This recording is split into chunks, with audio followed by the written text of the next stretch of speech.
عقدة من لساني يفقهوا قولي. اللهم رب زدني علما. اللهم رب زدني فهما. اللهم رب زدني عملا. قال الله تبارك وتعالى في القرآن المجيد والفرقان الحميد: أعوذ بالله السميع العليم من الشيطان الرجيم. بسم الله الرحمن الرحيم. إنما يعمر مساجد الله من آمن بالله واليوم الآخر وأقام الصلاة وآتى الزكاة ولم يخش إلا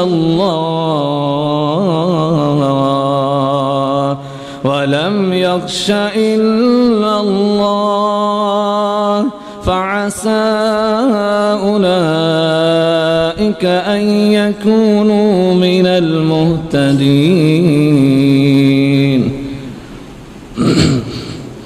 مختصر حمد و سلام کے بعد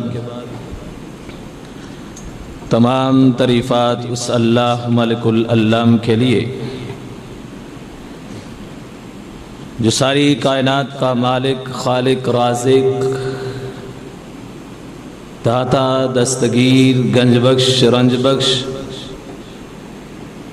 فیض عالم، بگڑی بنانے والا، شفاعت آنے والا، حاجت روا، مشکل کشا، درود و سلام آقا دو جہاں، سرور کائنات، امام الانبیاء، خطیب الانبیاء، امامنا فی الدنیا و امامنا فی الآخرہ و امامنا فی الجنہ، فخر انسانیت، فخر آدمیت، جناب محمد الرسول اللہ صلی اللہ علیہ وآلہ وسلم کی ذات گرامی پر، جنہوں نے اس کائنات کے اندر رہنے والے لوگوں کو کامیابی کے اصول و ضوابط سے آگاہ فرمایا۔ میرے بھائیوں، دوستوں، ساتھیوں، بزرگوں، میں نے آپ کے سامنے اللہ رب العالمین کی نازل کردہ کتب آسمانی میں سے سب سے اول نمبر پہ مقام رکھنے والی کتاب قرآن مجید فرقان حمید کہ پارہ نمبر 10 کی سورہ التوبہ کی ایک آیت آپ کے سامنے تلاوت کی ہے، جس میں اللہ نے کچھ لوگوں کے ایمان کی پہچان بتلائی کہ کون لوگ ہیں جو اللہ کے گھروں کو آباد کرتے ہیں، جو اللہ رب العالمین کے گھروں کے ساتھ اپنا تعلق مضبوط رکھتے ہیں، کون لوگ ہیں جو اللہ کے سوا کسی اور سے ڈرتے نہیں، کون لوگ ہیں جو ہدایت یافتہ ہیں،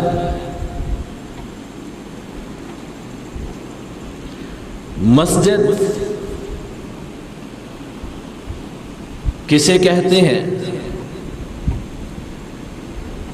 اگر اس کی ڈیٹیل میں جائیں تو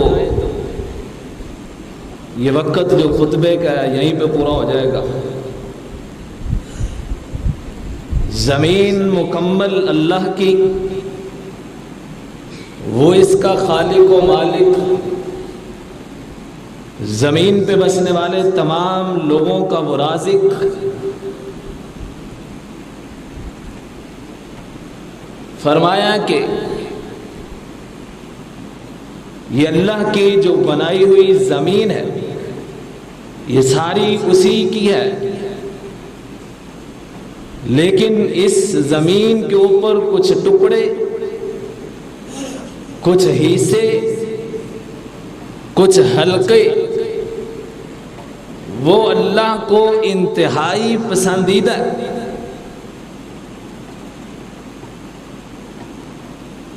دنیا کی آبادی میں، انسانی آبادی کے اندر جتنی بھی زمین ہے اس زمین کے بہترین جو ٹکڑے اور حصے اور حلقے ہیں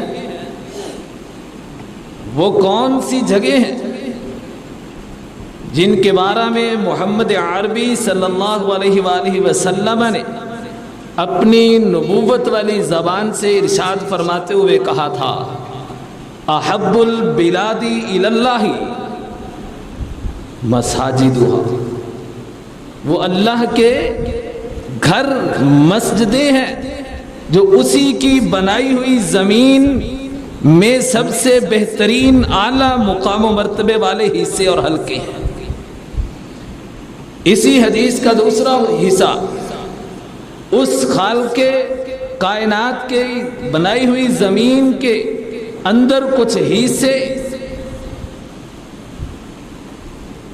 انسانی آبادی کے اندر ان کو بدترین کہا گیا،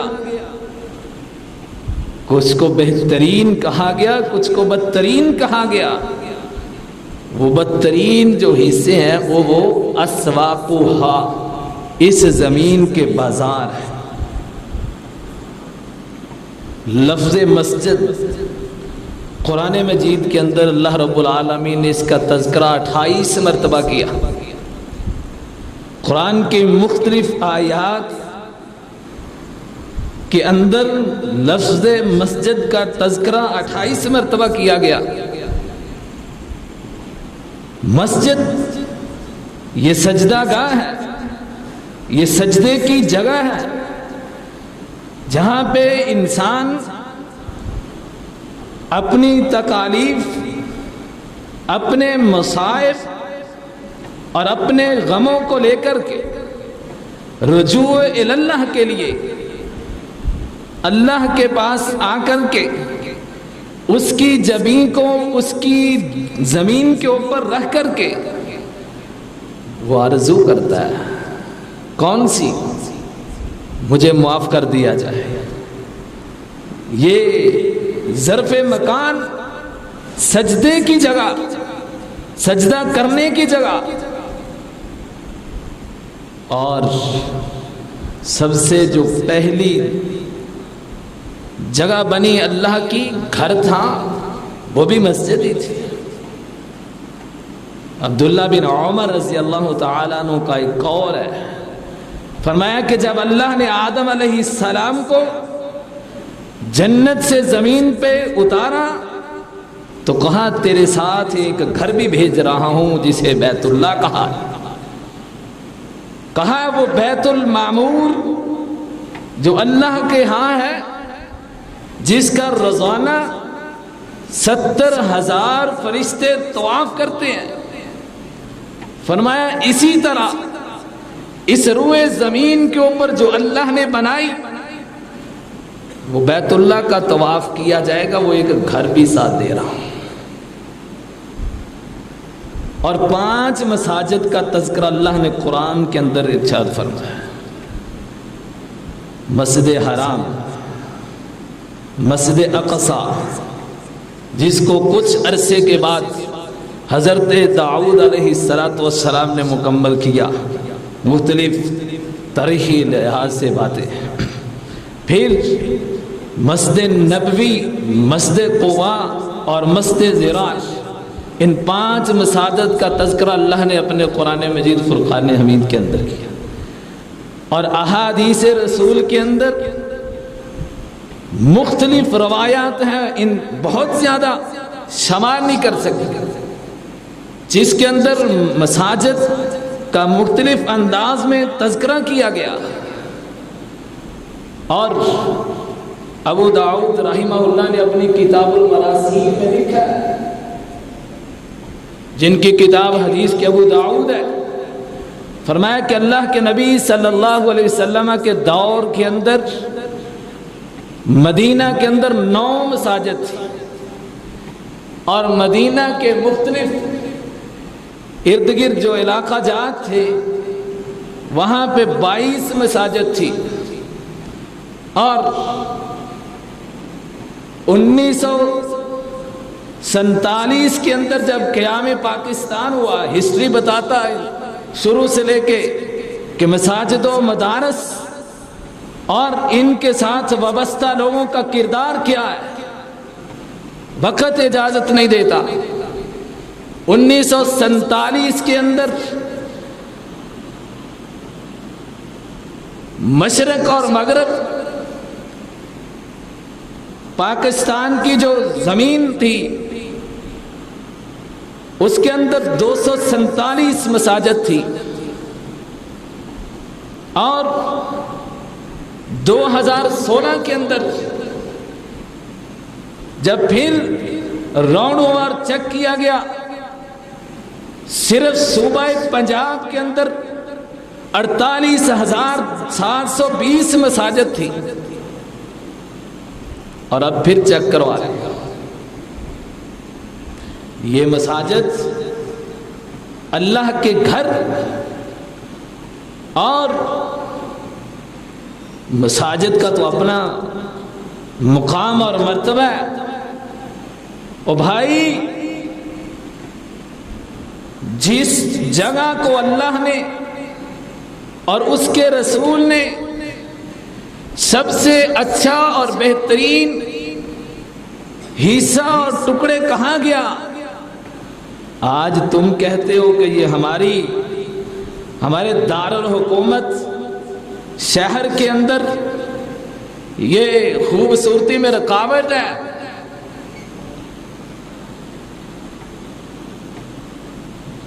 کیوں؟ جس کو بہترین کہا گیا وہ رکاوٹ،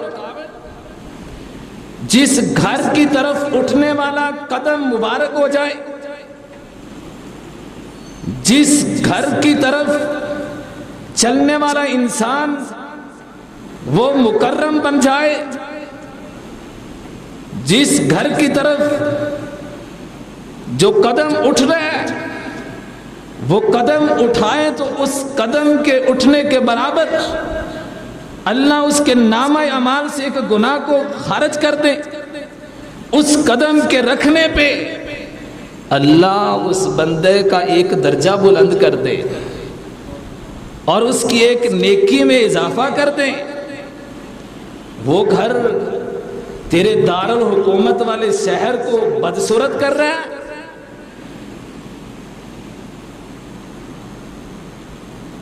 باتیں بہت، محمد عربی صلی اللہ علیہ وآلہ وسلم کے مختلف فرمان ہیں۔ فرمایا یہ سجدہ کرنے کی جگہ ہے، اور سجدہ کیسا عمل جو قرب الہی کا ذریعہ۔ محمد عربی صلی اللہ علیہ وسلم نے فرمایا تھا جو بندہ چاہتا ہے کہ مجھے اللہ کا قرب حاصل ہو جائے، جو چاہتا ہے کہ میں اللہ کا محبوب بندہ بن جاؤں، جو چاہتا ہے کہ اللہ مجھ سے محبت کرنے لگے، جو چاہتا ہے کہ میں پسندیدہ اشخاص میں سے ہو جاؤں اللہ کے ہاں، دوسرے الفاظ میں جو چاہتا ہے کامیابی اور کامرانی میرے قدم چومنے لگے، جو انسان یہ خواہش چاہتا ہے، جو اصل زندگی ہے، جو حقیقت پہ مبنی زندگی ہے، جسے آخرت کی زندگی بولا جاتا ہے، اس میں کامیاب اور کامران ہو جاؤں، فرمایا کہ وہ سجدہ کرے. سجدہ کرنا کدھر ہے؟ تو بس ان جگہوں کی باتیں کرتا ہے جسے بدترین کہا گیا. بازار، یہ پارکیں، یہ ہوٹل، یہ بدنما جگہیں ہم نہیں کہتے، اللہ کے نبی نے کہا ہے جہاں عیش و عشرت کی زندگی بسر کی جائے، جدھر دنیا کی رنگینیاں نظر آئیں، جدھر ایک دوسرے کو چھیڑا جائے، مختلف قسم کے ماحول اختیار کیے جائے، وہ بدنما، بدصورت، بدترین جگہ ہیں. یہ فرمان خدا بھی ہے اور فرمان مصطفیٰ بھی ہے. محمد عربی صلی اللہ علیہ وسلم نے فرمایا تھا یہ مسجد سجدے کی جگہ ہے، سجدہ کر اللہ کا قرب حاصل ہو جائے گا. فرمایا باتیں آپ نے سنی ہوئی ہیں، کچھ موضوع آج اور بیان کرنا تھا، لیکن حق کہنا بھی ہماری ذمہ داری ہے، اور حق والوں کی فہرست کے اندر نام لکھوانے کی بھی ایک خواہش رکھتے ہیں. انشاءاللہ تم بولو جو بولتے ہو، ہم انشاءاللہ جو حقیقت ہے وہ بتائیں گے، جو طاقت ہے، جو قوت ہے، اس کے مطابق ہم جو کہہ سکتے ہیں کہیں گے. فرمایا جس بندے نے وہ قیامت والے دن جب عرش کے سائے کے سوا کوئی سایہ نہیں ہوگا، سایہ حاصل کرنا ہے. فرمایا کس کا سایہ؟ عرش بری کا سایہ یا اللہ کا سایہ. فرمایا وہ اپنا تعلق مساجد کے ساتھ جوڑے. فرمایا کہ جب کسی کا سایہ نہیں ہوگا ہم ان کو سایہ دیں گے جنہوں نے اپنے تعلق کو اللہ کے گھر کے ساتھ مضبوطی سے جوڑ لیا.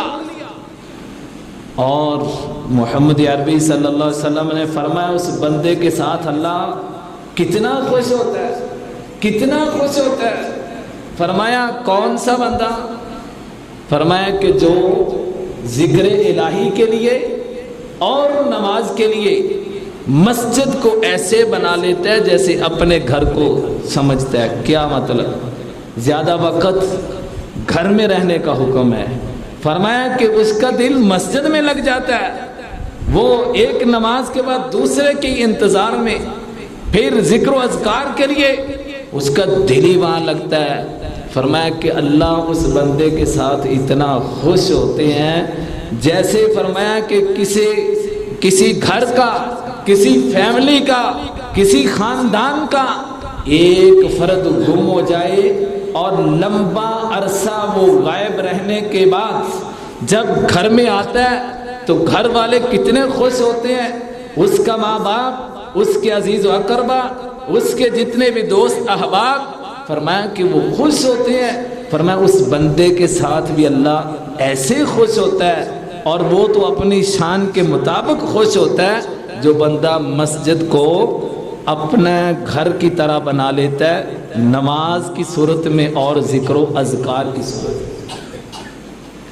اور تم اس جگہ کو کہتے ہو یہ خوبصورتی میں کمی کی وجہ ہے جس کے بارے میں محمد عربی صلی اللہ علیہ وسلم نے فرمایا تھا تم نے جب مسجد میں آنا ہے تو اپنے منہ کی سمیل کو ختم کر کے آنا ہے.